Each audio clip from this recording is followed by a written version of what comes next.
نحمد ونصلی ونصلی علی رسول الکریم فاما بعد اعوذ باللہ من الشیطان الرجیم بسم اللہ الرحمن الرحیم۔ سورۃ المومنون، رکوع نمبر 1۔ اللہ تعالیٰ کے فضل و کرم سے آج ہم سورۃ المومنون کا رکوع نمبر 1 کے اہم نکات کی ترجمہ اور تفسیر کرنے جا رہے ہیں۔ بسم اللہ الرحمن الرحیم۔ قد افلح المؤمنون، بے شک ایمان والے مراد پا گئے۔ اب یہاں پر اس آیت میں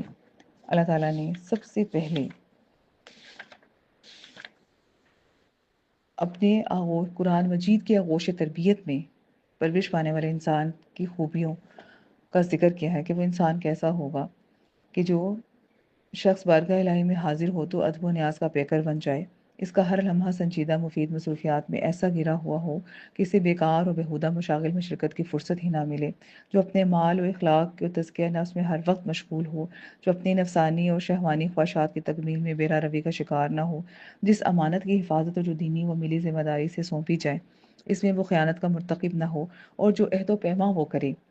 وہ اس کو ہر قیمت پر پورا کرے۔ جو شخص ایسی خوبیوں کا مالک ہو اسی کے سر پر فلاح دارین کا تاج رکھا جائے گا، اور ایسے ہی شخص کے لیے فردوس بری کی بہاریں اس کا انتظار کر رہی ہوں گی۔ اور اسلام اپنے ماننے والوں کو سیرت کے ایسے سانچے میں ڈھالنا چاہتا ہے کہ اللہ تعالیٰ کا محبوب صلی اللہ علیہ وسلم بگڑے ہوئے اور عملی اخلاقی نظریاتی پستیوں میں گرے ہوئے افراد کو ان بلندیوں تک پہنچانا چاہتے ہیں کہ ایسے سلجھے ہوئے افراد سے ایسی ملت مارز وجود میں آئے جو تمام عالم انسانی کے لیے فلاح و بہبود کا راستہ دکھائے۔ تو فلاح کا جو لفظ یہاں استعمال ہوا سورۃ البقرہ میں بھی، اس سے مراد دنیا اور آخرت کی تمام بھلائیوں کو جو ہے وہ اس کے اندر یا اپنے دامن میں وہ سمیٹے ہوئے ہے، یعنی کہ فلاح سے مراد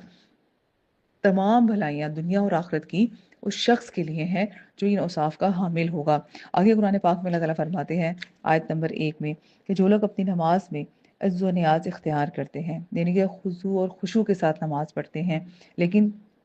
صرف معنی اور ذکر پہ غور کرتے ہیں، نماز پڑھتے ہوئے ان کا تمام دھیان اپنے معنی، الفاظ اور ذکر پہ ہوتا ہے، تلاوت پر ہوتا ہے، لیکن اس کے ساتھ ساتھ ایک ظاہری آداب بھی ہیں کہ نگاہ سجدہ گاہ پر مرکوز ہو، آگے پیچھے نہ دیکھیں، اسی طرح سے اپنے کپڑوں کے ساتھ مت کھیلیں یا اپنی انگلیوں کو نہ چٹکھائیں یا حرکت نہ دیں، اور سجدے میں جائیں تو اپنی سجدہ کی جگہ کو ہاتھ سے صاف نہ کریں۔ تو تمام خضوع اور خشوع کے ساتھ، یعنی کہ ظاہری بھی اور باطنی طور پہ، روحانی طور پہ بھی جو ہے حضور خشوع کے ساتھ نماز ادا کی جائے۔ نبی کریم صلی اللہ علیہ وسلم نے ایک شخص کو نماز پڑھتے ہوئے داڑھی سے کھلتے ہوئے دیکھا تو فرمایا کہ اگر شخص کے دل میں تھوڑی سی بھی عز و نیاز ہوتی تو اس کے ظاہری اعضاء بھی اس کا اظہار کرتے، یعنی کہ جتنا دل اور روح متوجہ ہوگی نماز میں، ہمارے اعضاء بھی اس کا اظہار کریں گے۔ آیت نمبر 3 میں اللہ تعالیٰ فرما رہے جو بےہودہ باتوں سے ہر وقت کنارہ کش رہتے ہیں۔ اب مومن کو تو فرصت ہی نہیں کہ وہ بیکار اور فضول کاموں میں شرکت کر سکے، اس کے کندھوں پر تو بے تحاشا ذمہ داریوں کا بوجھ ہے، اور ایسی علماء کرام فرماتے ہیں کہ ایسی سیر و تفریح جو جسمانی صحت یا روح و قلب کی تازگی کا باعث ہو وہ اس میں داخل نہیں، لیکن اس کے علاوہ ہم نے انٹرٹینمنٹ کے نام پر جتنی بھی لغویات اور فضولیات اور وقت ضائع کرنا ہے سوشل میڈیا کے ذریعے رکھا ہوا ہے، یہ سب اسی چیز میں آتی ہیں، یہ سب لغو باتوں میں آتی ہیں۔ تو مومن جو ہے وہ ادھر کا رخ ہی نہیں کرتا، مومن کے پاس تو فرصت ہی نہیں کہ وہ ان لغویات کے بارے میں سوچے۔ آیت نمبر 4 اور ہمیشہ زکوٰۃ ادا کر کے اپنی جان و مال کو پاک کرتے ہیں۔ زکوٰۃ ادا کر کے، جو ظاہری زکوٰۃ اللہ تعالیٰ نے ہم پر فرض کی ہے قرآن پاک سے، اور جو مصارف زکوٰۃ بیان کی ہے، زکوٰۃ ہم اسی نصاب کے مطابق جب مصارف زکوٰۃ پر صرف کریں، ایک تو اس کا معنی یہ ہے، اور دوسرا یہ کہ وہ اپنی اللہ تعالیٰ نے جو بھی ان کو عطا کر رکھا ہے اس میں وہ اللہ کی راہ میں خرچ کرتے رہیں اپنے دیے ہوئے رزق کے مطابق۔ اور اس سے مراد یہاں لفظ سے پاکیزگی سے مراد لیا گیا ہے، تو اس کا معنی کہ مومن ایسے اعمال صالحہ کرتے رہیں جو روح و قلب کے تزکیہ کا باعث ہوں، اور ایسی علائشوں سے اپنے آپ کو پاک رکھتے رہیں جن سے دل کا آئینہ غبار آلود ہو جاتا ہے اور روح کی پاکیزگی مقدر ہو جاتی ہے۔ اس کے بعد آگے اللہ تعالیٰ فرما رہے ہیں آیت نمبر 5 میں، اور جو دائماً اپنی شرمگاہوں کی حفاظت کرتے رہتے ہیں اور سوائے اپنی بیویوں کے یا ان باندیوں کے جو ان کے ہاتھوں کی مملوک ہیں، بے شک احکام شریعت کے مطابق ان کے پاس جانے سے ان پر کوئی ملامت نہیں۔ اسلام میں عورت اور مرد کا تعلق صرف ایک نکاح کے ساتھ ہے، پہلے مملوکہ کنیز جو دو کا ذکر کیا یہاں پر، ایک مملوکہ کنیز ہوتی تھی اور دوسری منکوحہ بیوی، لیکن اب مملوکہ کنیز کا کیونکہ دور ختم ہو چکا، اب صرف بیوی ہے۔ اب اس کے اللہ تعالیٰ نے یہ نہیں کہا کہ اب میری تمام نفسانی خواہشات کو آپ مار دو اور سنیاسیوں جوگیوں کی طرح یا راہبوں کی طرح زندگی گزارو، نہیں، لیکن اپنی نفسانی خواہشات پوری کرنی تو طریقہ اور راستہ ایک ہی بتایا، وہ ہے نکاح کا راستہ۔ اس کے علاوہ تمام قسم کی فرینڈشپ، بوائے فرینڈ یا عزت و رسپیکٹ کا رشتہ، اس طرح ہمیں سننے میں ملتا ہے کہ مرد اور عورت، یہ تمام رشتے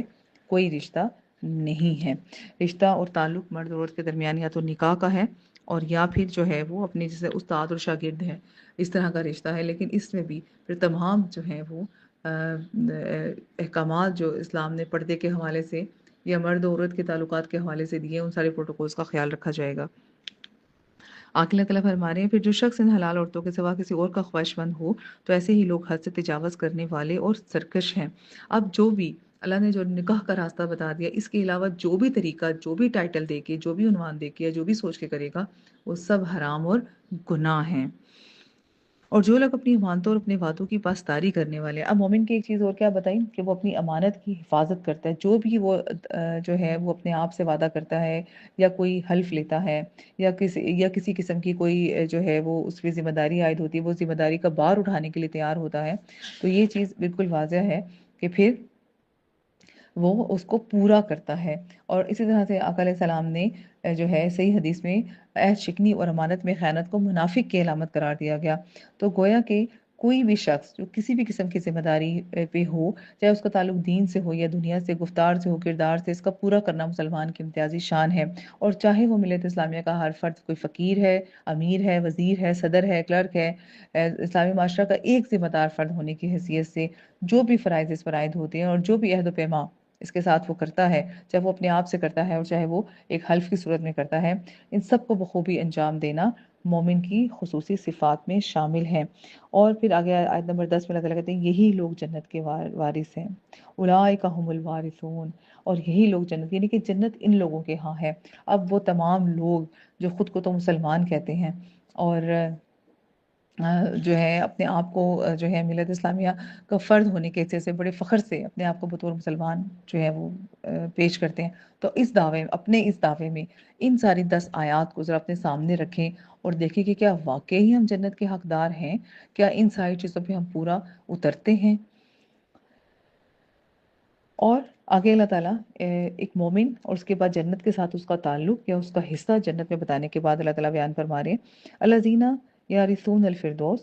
اور آیت نمبر 11 میں کہ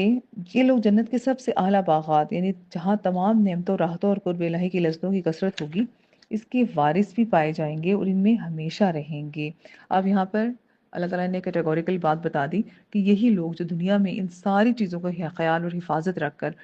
یعنی کہ فلاح پا کر میرے پاس آئیں گے، تو گویا اس فلاح کے نتیجے میں، رزلٹ میں، ان کو وہ خوبصورت جنتیں عطا کر دی جائیں گی جس میں وہ ہمیشہ رہیں گے، کبھی وہاں سے نہیں نکالے جائیں گے۔ آگے اللہ تعالیٰ اپنی قدرت بیان کرتے ہوئے آیت نمبر 12 میں بیان فرما رہے ہیں اور بے شک ہم نے انسان کی تخلیق کی ابتدا مٹی کے کیمیائی اجزاء کے خلاصہ سے فرمائی، یعنی کہ انسان کی ابتدائی جو تھی وہ مٹی کے خمیر سے ہوئی، اور جو جوہر نکلا، جو مٹی کے خمیر سے جوہر نکلا، اس سے آدم علیہ السلام کا جسم پاک تیار ہوا، پھر آپ سے جو نسل انسانی چلی اس کے لیے نطفہ اصل قرار پایا۔ آیت نمبر 13 میں اللہ تعالیٰ فرما رہے ہیں پھر اسے نطفہ تولیدی قطرہ بنا کر ایک مضبوط جگہ رحم مادر میں رکھا، پھر ہم نے اس نطفہ کو، یعنی کہ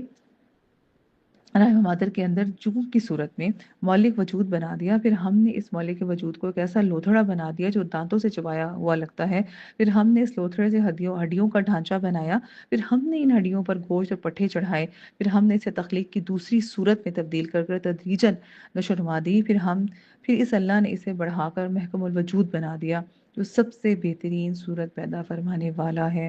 آیت نمبر 13 اور 14 میں اب انسان کی تخلیق کے مختلف مراحل کا ذکر ہو رہا ہے۔ اہل عرب جو تھے وہ انسانی تخلیق سے کافی حد تک واقف تھے، لیکن قرآن پاک میں جو انسان کی تخلیق کا یہ ذکر ہوا، اس سے ان کی علم میں دلالت کر دی، اور علم دلالت سے ان کو اللہ تعالیٰ کے وجود کا جو ہے وہ یقین جو ہے وہ آنے لگا، یعنی کہ وہ چیز جو پہلے جانتے تھے اللہ تعالیٰ نے اس کو اتنی بہترین طریقے سے بیان فرما دیا، اور انسانی تخلیق کے ہر مرحلہ جو ہے وہ جو ایک نطفے سے خون اور خون سے گوشت اور ہڈی کی جو تخلیق جو اللہ تعالیٰ نے بیان فرمائی، اس سے اللہ تعالیٰ کے وجود کا جو ہے بہترین ہے، یعنی کہ توحید برحق اور خالق کائنات ہونا اور تمام قدرتیں اللہ تعالیٰ کے ہاتھ میں ہونا، کہ یہ آیات اس پہ دلالت کرتی ہیں۔ اور یہ یہاں پر اسی لیے لائے گی تاکہ اہل عرب جو توحید عقیدہ توحید کے قائل نہ ہوتے تھے اور اللہ تعالیٰ کی ذات پہ کئی طرح کے اعتراضات کرتے تھے یا من گھڑت باتیں بنا رکھی تھی، ان کو خدا کے اصل جو ہے وہ کردار کے بارے میں، اللہ تعالیٰ کے اصل قدرت کے بارے میں بتایا گیا۔ اور پھر یہاں پر ایک چیز بڑی اہم ہے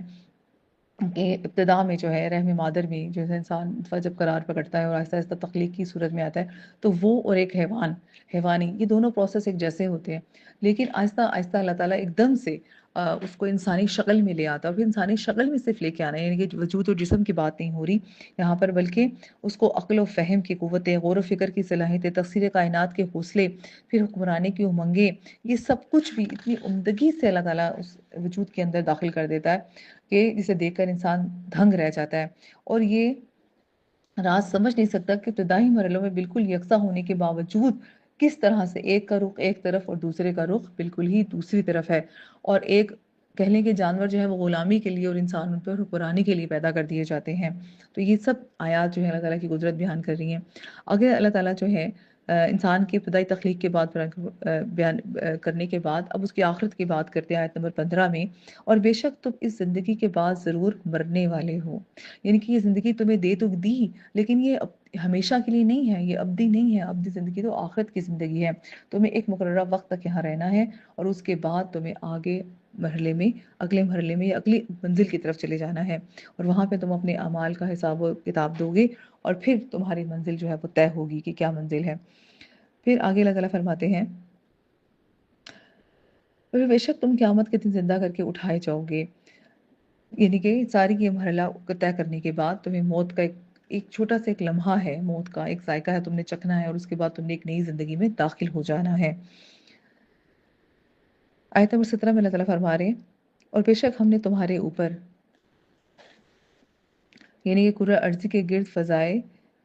بسیط میں نظام کائنات کی حفاظت کے لیے 7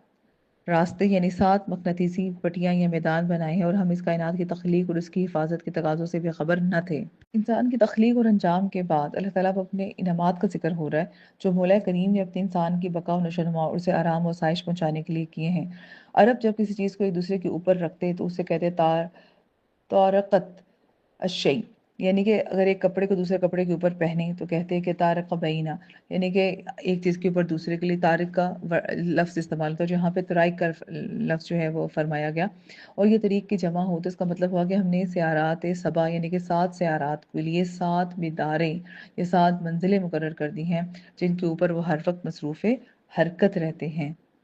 اور اللہ تعالیٰ نے ایسے نہیں کیا کہ بس ہم نے زمین اور آسمان کو یوں بغیر کسی حکمت عملی کے پیدا کر دیا اور پٹنگ بنا کر انہیں کھڑا کر دیا ہو، بلکہ ان میں ہماری حکمت، قدرت اور علم محیط کے آثار و شواہد جمع نظر آتے ہیں۔ اور اس کا مفہوم یہ بھی ہے کہ کائنات کو پیدا کر کے ہم نے اس کی ضروریات سے ہم غافل نہیں ہو گئے، بلکہ چھوٹی بڑی ہر چیز کے لیے تمام ایسے وسائل اور اسباب ہم نے مہیا کر دی ہیں جو اس کی بقا اور نشو و نما کے لیے ضروری ہیں، اور جو اس کو اس کے مقررہ وقت تک زندہ اور سلامت رکھنے کا باعث بنیں گے۔ آگے اللہ تعالیٰ فرما رہے ہیں، اور ہم ایک اندازے کے مطابق، آیت نمبر 18 میں، اور ہم ایک اندازہ کے مطابق عرصہ دراز تک بادلوں سے پانی برساتے رہے، پھر جب زمین ٹھنڈی ہو گئی تو ہم نے اس پانی کو زمین کی نشیبی جگہوں میں ٹھہرا دیا اور اسے ابتدائی سمندر وجود میں آئے، اور بے شک ہم اسے بخارات بنا کر اڑا دینے پر بھی قدرت رکھتے ہیں۔ اب اللہ تعالیٰ یہاں پہ اپنے دوسرے انعام کا ذکر کر رہا ہے کہ تمہاری ضروریات کے مطابق بارش برساتے ہیں، اس سے تمہاری کھیتیاں سیراب ہو جاتی ہیں، تمہارے پینے کے لیے تالابوں میں پانی جمع ہو جاتا ہے، لیکن جو تمہاری وقتی ضروریات سے بچ جاتا ہے وہ ضائع نہیں ہو جاتا، بلکہ ہم اس کو اپنے مخفی ذخیروں میں جمع کر لیتے ہیں، اور تم ہر وقت ان سے مستفید ہوتے رہتے ہو۔ یہ کنویں، یہ ٹیوب ویل، یہ دریا، یہ چشمے جن سے تم اپنی ضروریات پوری کرتے ہو، ان میں ہمارے انہی مخفی آبی ذخیروں سے ہی تو پانی آتا ہے۔ اور میدانوں اور صحراؤں کو تو رہنے دو، ذرا پہاڑوں کی بلند چوٹیوں پر جا کر دیکھو ہم نے کس طرح پانی کی بہم رسانی کا انتظام وہاں پر بھی کر رکھا ہے۔ اب اگر اللہ تعالیٰ چاہے تو یہ پانی ختم کر سکتا ہے اور ہماری تمام طرح کی جتنی حکمت عملیاں اور جتنی بھی چیزیں ہم کر لیں اور تمام پانی کے بنائے ہوئے منصوبے جو ہیں وہ دھرے کے دھرے رہ جائیں گے، تو اللہ تعالیٰ کی قدرت ہے کہ جو پانی دیتا ہے وہ واپس بھی لے سکتا ہے۔ آگے آیت نمبر 19 میں اللہ تعالیٰ فرما رہے، پھر ہم نے تمہارے لیے اس سے، یعنی درجہ بدرجہ پہلے ابتدائی نباتات، پھر بڑے پودے، پھر درخت وجود میں لاتے ہوئے کھجور اور انگور کے باغات بنا دیے، مزید برآں تمہارے لیے زمین میں اور بھی بہت سے پھل اور میوے پیدا کیے اور اب تم ان میں سے کھاتے ہو۔ اب اللہ تعالیٰ آگے اپنی اور قدرت کی نشانیاں بتا رہا ہے کہ پھر صرف پانی نہیں دیا تمہیں کھانے کے لیے اور تمہارے اور استعمال کے لیے، تم بیمار ہو جاتے ہو جڑی بوٹیاں استعمال کرتے ہو، تو یہ سب چیزیں تمہیں کھجور انگور کے درخت کا ذکر کر کے کہا کہ تمہیں یہ سب چیزیں یہاں پر مہیا کی گئی ہیں۔ اور یہ درخت آیت نمبر 20 میں فرمایا جا رہا ہے، یہ درخت زیتون بھی ہم نے پیدا کیا جو طور سینا سے نکلتا ہے، تیل اور کھانے والوں کے لیے سالن لے کر اگتا ہے۔ اب اللہ تعالیٰ یہاں پر فرما رہے ہیں کہ طور سینا سے، کیونکہ شاید درخت زیتون جو ہے اس کی ابتدا جو ہے وہ، یا اس کا اصل علاقہ جو ہے وہ طور سینا اور اس کا علاقہ ہی ہو، تو وہاں سے اس کی پیداوار اور کاشت اور بعد میں دوسرے علاقوں میں منتقل ہوا ہو۔ تو اللہ تعالیٰ کہہ رہے ہیں کہ زیتون کے درخت کو ہی دیکھ لو جس تم تیل سالن کے طور پہ استعمال کرتے ہو اور اس کے پھل کھاتے ہو۔ اور وہ ان لکم، آیت نمبر 21 میں اللہ تعالیٰ فرما رہے ہیں، اور بے شک تمہارے لیے چوپایوں میں بھی غور طلب پہلو ہے، جو کچھ ان کے شکموں میں ہوتا ہے تم ان میں سے بعض اجزاء کو دودھ بنا کر پلاتے ہیں، اور تمہارے لیے ان میں اور بھی بہت سے فوائد ہیں، اور تم ان میں سے بعض کو کھاتے بھی ہو، اور ان پر اور کشتیوں پر تم سوار بھی کیے جاتے ہو۔ اب اللہ تعالیٰ یہاں پر اپنی دوسرے انعام کی طرف کہ چوپایوں پہ غور و فکر کرو کہ دیکھو کیسے اللہ تعالیٰ نے ایک جانور جو پیدا کیا، اس کے اندر جو ہے وہ خون بھی ہے، گوبر بھی ہے، پیشاب ہے، اور کئی طرح کی گندگیاں بھی ہیں، بدبو بھی ہے، لیکن اس میں سے ہی تمہارے پینے کے لیے ایک چیز نکالتا ہے جو اپنے رنگ ذائقہ اور بو میں تاثیر میں کسی طرح سے بھی ان چیزوں سے مشابہت نہیں رکھتی، اور پھر اس دودھ کے پینے سے صرف تمہاری پیاس نہیں بجھتی بلکہ اس میں اتنی غذائیت رکھ دی جو کسی اور غذا میں جو ہے وہ اکٹھی موجود نہیں۔ اور میووں سے تم صرف یہی فائدہ نہیں اٹھاتے ہو بلکہ اور کئی طرح کے جو ہے منافع ان سے حاصل کرتے ہو۔ اسی طرح سے ان کشتیوں کو تمہارے زیر نگرانی کر دیا اور تمہیں حاکم بنا دیا، تم ان کو اپنی تجارت کے لیے یا سفر کے لیے استعمال کرتے ہو۔ اور اللہ تعالیٰ کی قدرت بیان دیکھو کہ یہاں پر اللہ تعالیٰ کی ساری چیزیں جو ہیں وہ اسی لیے بیان کی گئی ہیں۔ اللہ تعالیٰ نے اپنی قدرت بیان کی کہ اللہ تعالیٰ کی ذات کو پہچانو کہ یہ سب چیزیں تمہیں پیدا کرنے کے بعد تمہارے آرام کے لیے اور تمہاری حفاظت کے لیے باقی سب چیزیں بھی بنائی، تو یہ اللہ تعالیٰ کی قدرت ہے۔ اور باغیانہ روش سے باز آ جاؤ اور عقیدہ توحید پر گامزن ہو جاؤ۔ وآخر دعوانا الحمدللہ رب العالمین۔ یہاں رقم نمبر 1 اختتام پذیر ہوا۔